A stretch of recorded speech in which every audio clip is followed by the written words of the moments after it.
All right, I want to talk about Masters of the Universe Yee. and how they're going to ruin it. No. They are absolutely going to ruin it. As you know why? Because they're taking it away from the all-powerful Sony, who has been doing gangbusters lately as far as like their work between knowing enough to not make Ghostbusters 2016 canon, Ghostbusters Afterlife, all the work they did to make they're doing well with Spider-Man, they're doing well with Venom, they're giving the people what they want, they're not, filling their properties full of agenda and garbage. Yeah. They're just making good movies that are fairly loyal, or at least, if they're not completely devoid of agenda, they're at least true to the source material in as much as they can be without the industry getting involved. So I really think that this is the death knell for Masters of the Universe, because it says right here, this is from Deadline, Masters of the Universe live action Mattel movie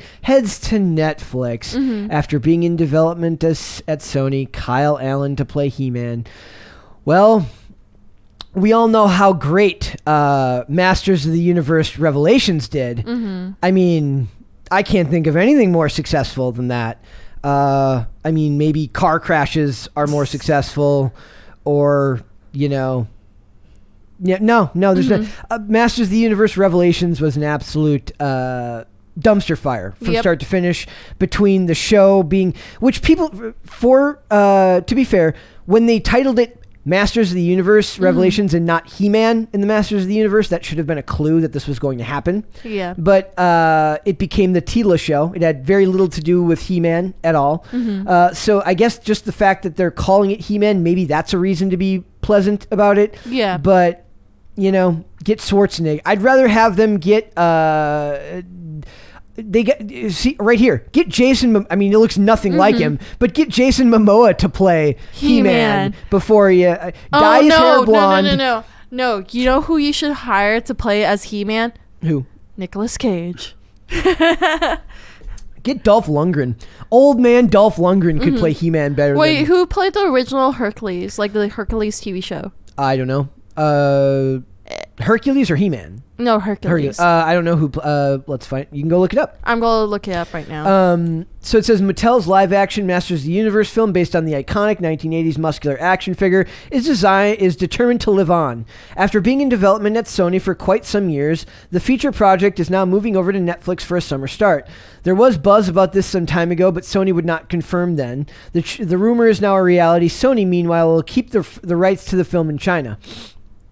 Adam and Aaron Nee from The Lost City remain attached to direct, with a screenplay they wrote with David Callahan, Shang-Chi and the Legend of the Ten Rings, and Wonder Woman 1984. Okay, the Wonder Woman 1984 thing is Kevin Sorbo. Yes. Minnesotan. Like me. Yes, Kevin. Oh Hire him. He's not that old. To play old man, he's pretty old now. To play that character. Dolph Lundgren is just as old as him.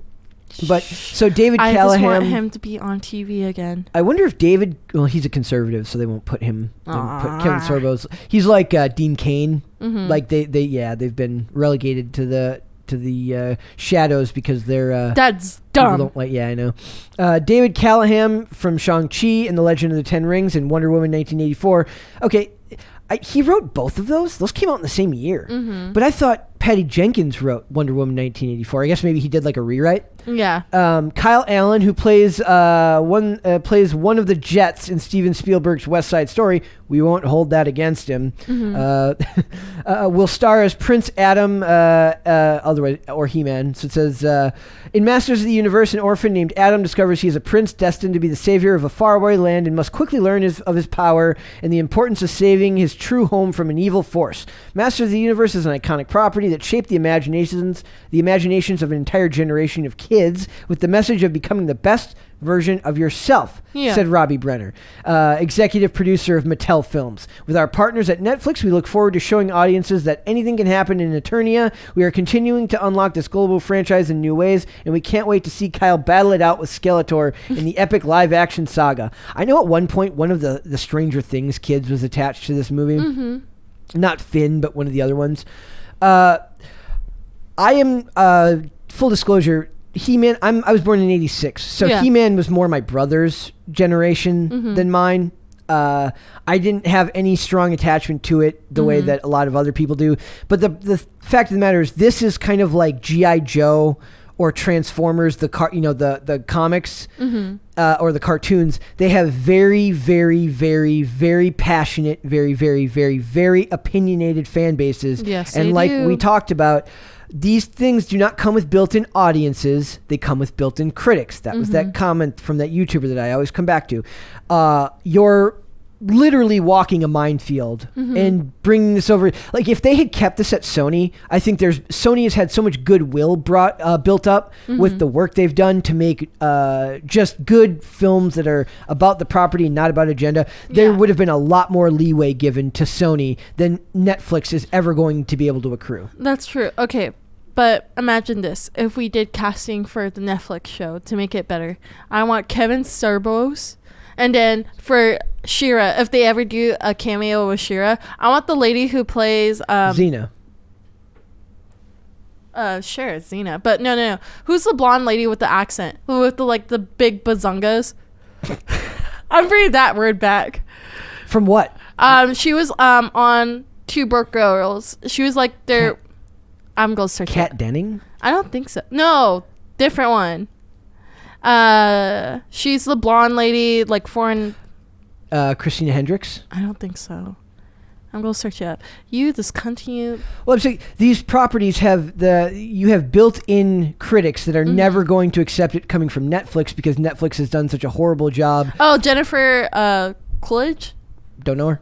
She's the one that she started her career as a Playboy bunny. Okay. Well, I mean, that would fit with the fantasy element of these shows. I could see it. Netflix will never, ever do that. Yeah. Unfortunately. They should have kept it at Sony. They should have kept this involved with like I said, with all the goodwill built up from Spider-Man No Way Home, from Venom being just generally a comic book movie devoid of agenda, and especially from Ghostbusters Afterlife, resurrecting an 80s property and turning it into something special. The Sony would have done a far better job of this than Netflix could have ever hoped to do so. That's true. Masters of the Universe failed. As we know, Cowboy Bebop failed. So they're doing it as a live action. As a live action. Yep. So I just they might don't, ruin it.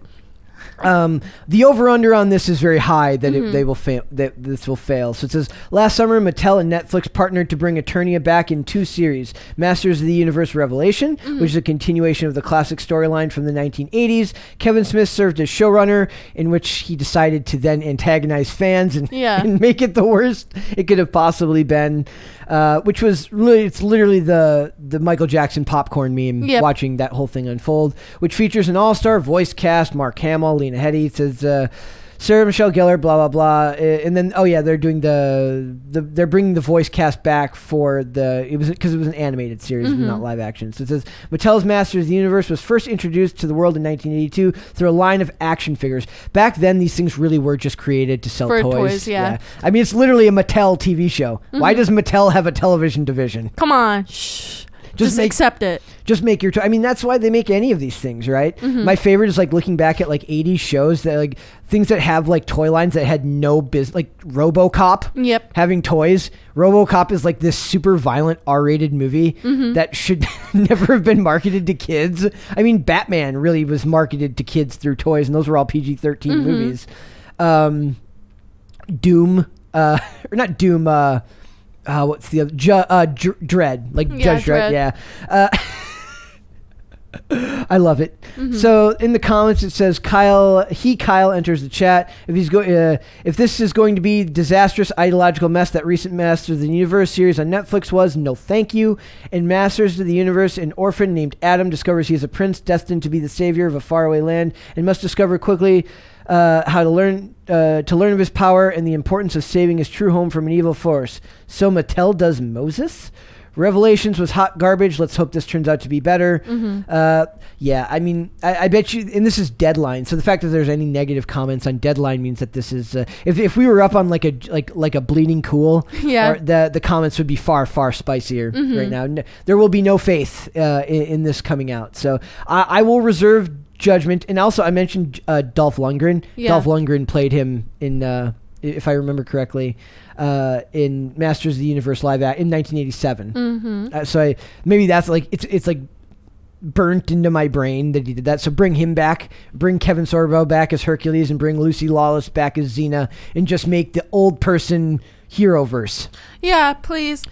The geriatric verse where old people play superheroes. That'd be cool. Yeah. I think they already had like on Adult Swim. They had like a parody thing like that. Well, they should do it in live action. They all have walkers. Well, that's what The Simpsons did. Of course, Simpsons predicts the future again. What did they do? I believe one of them was like for their parody superhero for the Flash. It's a granny carrying like a walker, and she's like really fast. Okay. Yeah. Do you have do you think that this is something that will succeed? No. No. No, unless they do something funny like how I told you about the Hercules TV show. If they did something like that, maybe. Even then, I don't think, like I said, this has a very passionate fan base. I don't think fans will take kindly to that. So. Well, I know like some of them were upset about the remake for like the cartoon, but nobody complained about the Shira one, even though the Shira one like. Oh, there was plenty of hatred for Shira. Is it because they made everybody a lesbian, pretty much? The showrunner for that show was very, very controversial. I always forget her name, but she was a very, very controversial opinion because it's that first glimpse you saw of them taking an existing property and stripping it of everything that was special about it and filling it with modern day agenda, which has nothing to do. It doesn't do justice. First of all, the art alone is nothing like the original She-Ra because it's a different art style. It's that very childish art style, whereas the original, they're beautiful characters. They're beautifully drawn. They're beautifully portrayed. And then you change that all for the sake of modern identity politics. Well, and they only drew it childish because it was meant for like younger kids. But the original was not. That's what I'm saying. You don't need to dumb down the drawing style, but they didn't do that because it's meant for kids. They did it because of they wanted to change the body type, the body shapes of everything. Yeah, I didn't watch it. I was never a Tila fan, or I was never like a Tila. I was never a She-Ra fan. Obviously, not really my thing. But like, I just know that the showrunner for that show was very antagonistic towards the original fan base. I have no opinion on it, but I just know that this is all part of that same type of culture war type agenda and Netflix isn't going to do any better. I don't buy that they're going to do. I don't buy that they're going to do any better with He-Man than they would have done with those shows. That's my personal opinion. Yeah. So, I have. Luckily, it's not a property I'm. Like every time this happens to one of these shows, I think my lucky stars that it's not something I care a lot about.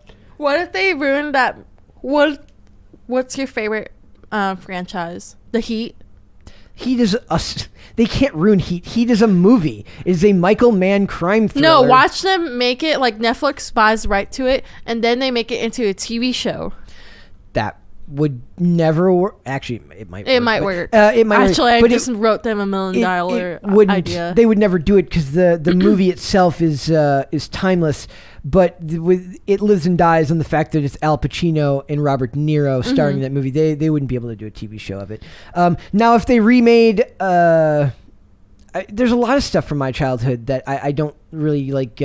I'm not as attached to as a lot of people are, but I try to be as objective as possible when I do things. I try to look at the outcome, right? Like, I don't really care what they did to She-Ra, but I understand why people were so mad. Yeah, I absolutely do.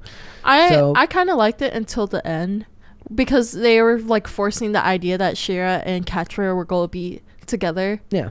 But they didn't say how they're going to be together, but then they hinted that they were lesbians. Yeah. So I was like, I'm done. And what is it they call that? And that's like, it's called like queer baiting, where they talk about it, but they never actually do it. Well, they were only upset because have you watched the new Voltron on Netflix? Mm-mm. Okay, I actually liked it, but I don't watch any animation from Netflix. Okay, well, I watched it and I loved it.